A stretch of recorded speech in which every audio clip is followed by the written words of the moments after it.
Hello ladies, welcome back. You've tuned into Menopause Taylor. That's me, and I'm giving you your tutorials on managing your menopause your way. Most of you know me as Menopause Barbie. Now, recently we've been talking about menopause as an estrogen deficiency state. Wow, have I shocked you with some new ways of thinking about menopause. But remember, I am your one unbiased resource. I just tell you the truth. I have absolutely nothing to gain by whether you choose to manage your menopause one way or another. I receive no compensation if you choose herbs, or if you choose estrogen, or if you choose diet and lifestyle measures. My goal is simply to give you the tools with which to make wise choices. I just used a word that is very important. The word is compensation.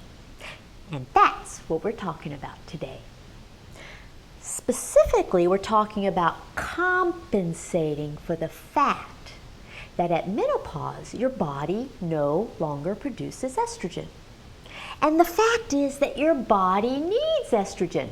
More specifically, your body needs the benefits of estrogen.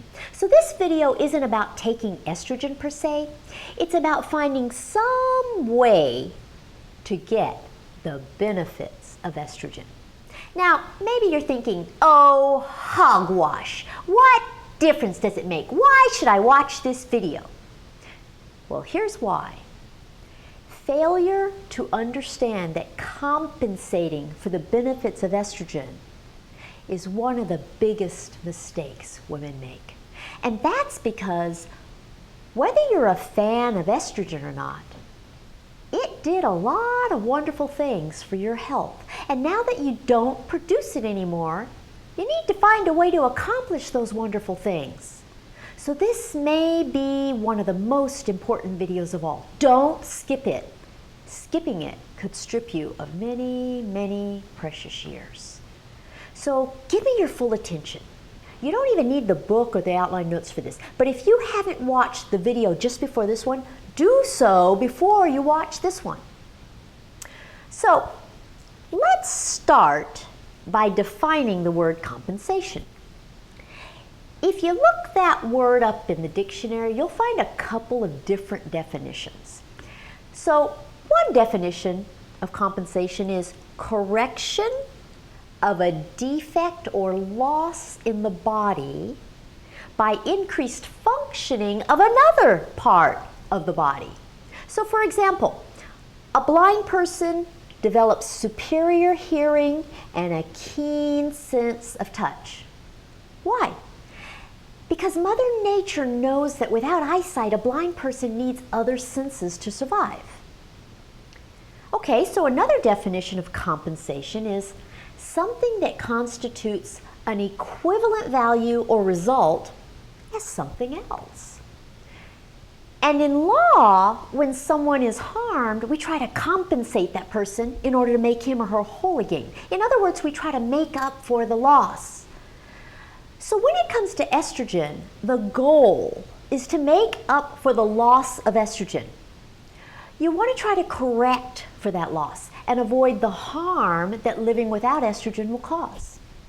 So in the last tutorial, I told you that loss of estrogen at menopause is no different than the loss of insulin with diabetes or the loss of thyroid hormone with hypothyroidism. Both diabetes and hypothyroidism are examples of deficiency states. And with any deficiency state, you have a long list of symptoms that make you feel really lousy. Mother Nature didn't intend for you to live without insulin or thyroid hormone. That's why you replace the insulin or the thyroid hormone if you're deficient. And I told you that humans really aren't supposed to live long enough to become menopausal. So the loss of estrogen at menopause is not a natural thing. It's absolutely unnatural. And it's also as devastating to your body as living without insulin or thyroid hormone. And that's why you have that long list of symptoms that make you feel so lousy at the time of menopause. Now, what happens if you decide not to treat diabetes or hypothyroidism? Well, first, your body tries its best to compensate for the deficiency, but it's usually unsuccessful. And eventually, your body breaks down. One problem leads to another, and before you know it, there are multiple organs that fail. Well, guess what? The same is true for estrogen deficiency. Makes sense, doesn't it? So, what happens when you become estrogen deficient? Well, you know that there are a bunch of symptoms that make you miserable, right? That's the obvious stuff that tells you menopause has arrived. You've seen this list a few times. I mean, I'll bet you can even list most of the symptoms either from personal experience or from watching these tutorials yourself. But here it is again. Absent periods, hot flashes, night sweats, insomnia, fatigue, forgetfulness, mood swings, irritability, joint pain and joint stiffness, dry skin, hair loss, vaginal dryness, urinary tract infections, incontinence, and decreased sex drive. But that's only the stuff that happens in the short term. What about the long term? What happens years after you have all these warning signs? If the symptoms go away, does it mean that your body is fine living without estrogen? No, that's the whole point of this tutorial. The symptoms are just the stuff that tells you that your body is in a state of shock. And by definition, shock is only the initial reaction. You know, when something unexpected happens, at first, you're in a state of shock. But with time, you become more accustomed to the situation. That doesn't mean the adverse effects of the situation go away. They're just not as new to you. So, you know, when someone dies, at first you're in shock, and time never erases the void that their death leaves in your life, but it does become more familiar to you. Nothing will ever compensate for their loss. But what happens to your body without estrogen as time marches on? That's the big key to all this stuff about managing your menopause to compensate for the loss of estrogen. So let's start with your head and work our way down your body to discuss what happens without estrogen. The first thing that starts feeling the damage of life without estrogen is your brain. And the key to this is to understand the word Alzheimer's disease. Have you ever heard of Alzheimer's disease? Did you know that it results in women in large part because of estrogen deficiency? Have I shocked you? You see, that's what bothers me about this lack of education on menopause. Every woman deserves to know that. Your brain is critically dependent on estrogen. And without it, your brain begins to deteriorate. Now, I have these little models. They're not to scale, but I couldn't find others that worked for the comparison. So the goal here is to understand the difference in the size of a normal brain compared to an Alzheimer's brain. So this is your brain on estrogen and without Alzheimer's. And this is your brain off of estrogen with Alzheimer's. The goal is to understand that the brain literally shrinks without estrogen. Literally shrinks. It gets smaller. That's why one of the warning signs at menopause is forgetfulness. There is an absolute direct correlation between loss of estrogen and Alzheimer's disease. Have you ever heard of a premenopausal woman with Alzheimer's disease? No, you haven't. Even early onset Alzheimer's occurs in post-menopausal women. So brain deterioration is one of the results of an estrogen deficiency state that persists over time. Okay, so now let's work our way down your body.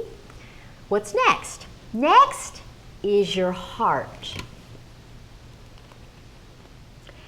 Guess what the effect of estrogen loss is on your heart? It's heart attack. Did you know that? Now that may be the most important thing of all for you to know about menopause. Why? Because postmenopausal women are at very, very high risk of heart attack. Try this. Guess how many postmenopausal women die of a heart attack? Go ahead, just guess. What is it? 1 out of 10, 1 out of 20? What do you think? It's 1 out of 2. 1 out of 2 women dies of a heart attack. Heart attacks kill more postmenopausal women than all the cancers combined. Are you shocked? Ladies, menopause is not about hot flashes. It's about heart attacks. Why isn't anyone talking about that? Why don't women know that?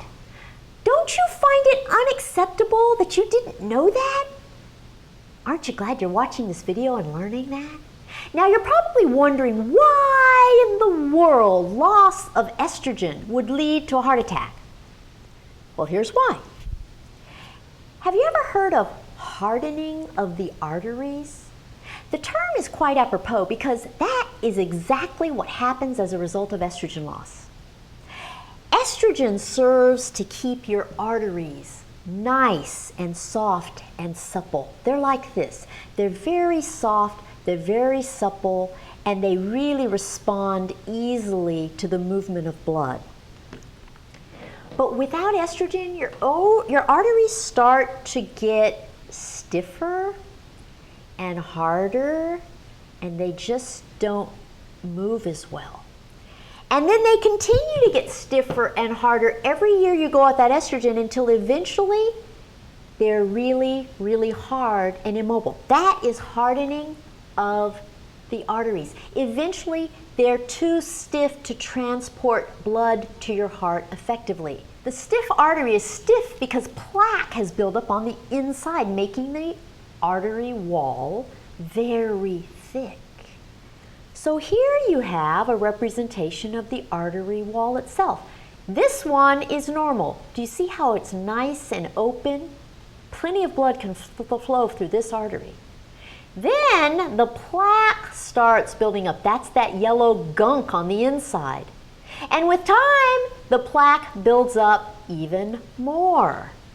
And eventually, it builds up so that it's so thick that the flow of blood is very restricted. This is plaque. That is what causes hardening of the arteries. Now eventually it gets thick enough to completely block blood flow to your heart, and your blood is what carries oxygen to your heart. So when your heart doesn't get enough blood, it doesn't get enough oxygen either, and that constitutes a heart attack.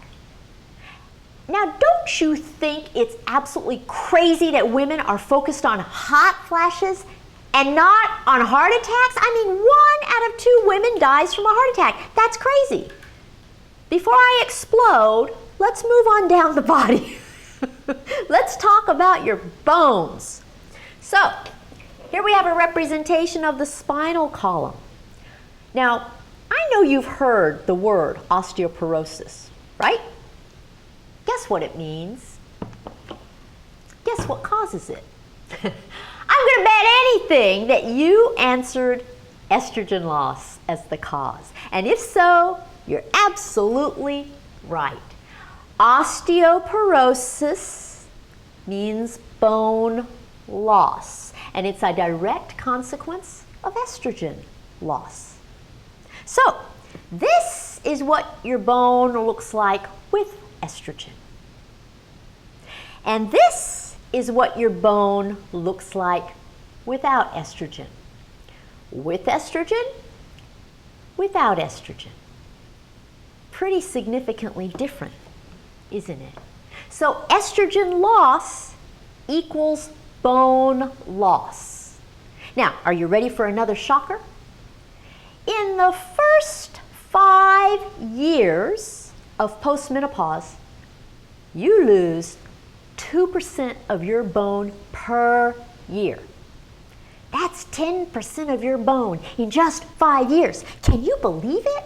And then you continue to lose 1% of your bone per year for the rest of your life.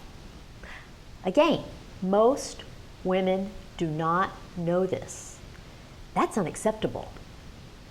As with Alzheimer's disease, estrogen loss and osteoporosis are absolutely, undeniably connected. That is why women shrink during their menopausal years. So now, do you see why it's important to compensate for the loss of estrogen at menopause? Do you see that loss of estrogen devastates your body just like loss of insulin or loss of thyroid hormone? Now, the title of this tutorial is Compensation for Loss of Estrogen at Menopause.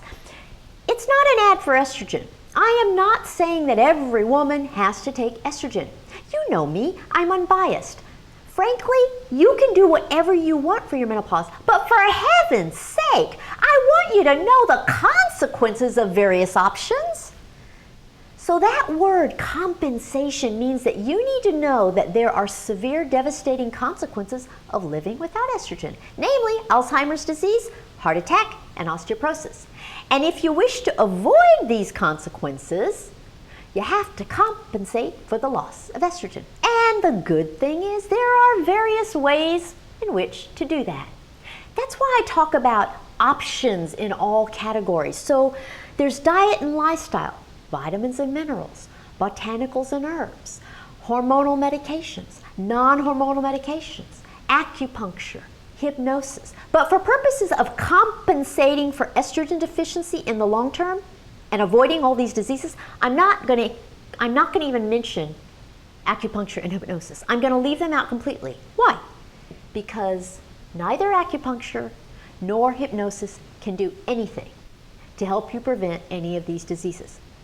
And botanicals and herbs can't either. So that means you're left with diet and lifestyle, vitamins and minerals, hormonal medications, and non-hormonal medications. That's it. So let's just touch on each of these options that are good for preventing these long-term diseases. Okay, diet. Diet plays a huge part in compensating for the loss of estrogen. And you'll find various dietary choices that make a huge difference, especially for preventing a heart attack. Do you want to know the most effective, easiest way to prevent a heart attack? Eat nothing but plants. Period. Plants. Nothing but plants. A 100% vegan diet. Have you ever heard the words low fat, high fiber? Well, guess what low fat, high fiber means? It means plants. Period. Low fat, high fiber means plants. In other words, strict vegetarian diet. Nothing that is an animal and nothing that comes from an animal. Or, if you prefer, nothing with a face or a mother. The problem is, most people refuse to do that. And the fact is that many industries don't want you to know that. A whole lot of industries thrive very well because of your desire to eat meat and dairy products. So then you'll develop heart disease, take medication, and have a heart attack. So if you really want to just do the best, easiest thing for preventing a heart attack, plants, easy answer. Okay, what about diet for Alzheimer's and osteoporosis? diet is not as magical when it comes to preventing Alzheimer's or osteoporosis.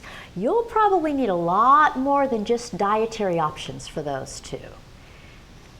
But lifestyle, now there's another way to compensate for some aspects of estrogen loss. Now what does that mean? It means exercise. Again, most women aren't willing to do that. But if you are willing to exercise good exercise habits, you can certainly decrease your risk for all three diseases: Alzheimer's, heart attack, and osteoporosis. So now what about hormonal medications? Well, obviously, if the problem is estrogen deficiency, and you need to compensate for estrogen deficiency, the best thing to do that is to take estrogen. Estrogen replacement is the very best way to prevent Alzheimer's, heart attack, and osteoporosis. But some women cannot take estrogen for some reason. And some women don't want to take estrogen. And for them, there are alternatives. But alas, most women can take estrogen, but are afraid to take estrogen. Why are they afraid? They fear breast cancer. And that fear is based on misconception. Earlier I told you that 1 out of every 2 women dies of a heart attack. Guess how many women die of breast cancer? 1 out of how many? What do you think? It's 1 out of 29. 1 out of 2 dies of a heart attack.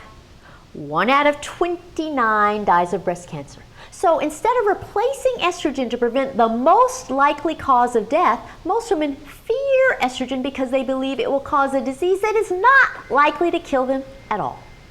Tisk, tisk, tisk.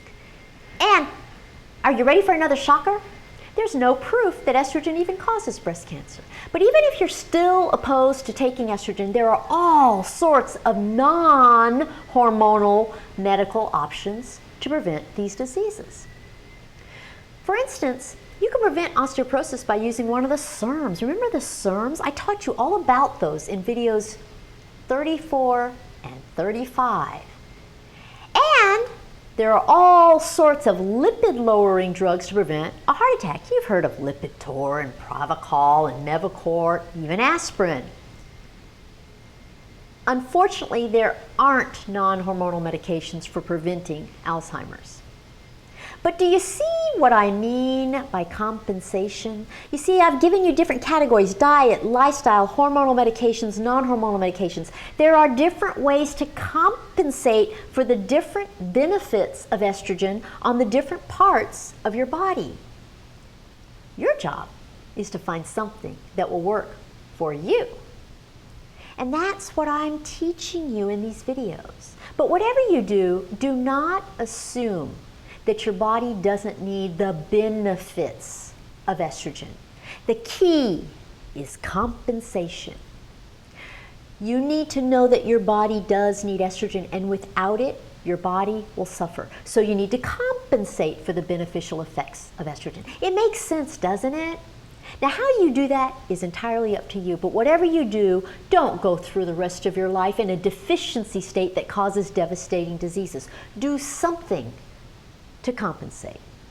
Now, we'll eventually get to each and every one of these diseases. We're going to dissect them and discuss them all in super great detail. But in the meantime, I just wanted you to see the big picture and get an idea about what's the most important stuff for you to learn in these tutorials without having to wait months and months and months to get this other stuff. Do you see how completely off target most women are in terms of knowing what really matters when it comes to menopause? Okay, so I've shocked you enough for today. You might want to watch this one again. Remember those numbers. 1 out of 2 women dies of a heart attack. 1 out of 29 dies of breast cancer. Remember this.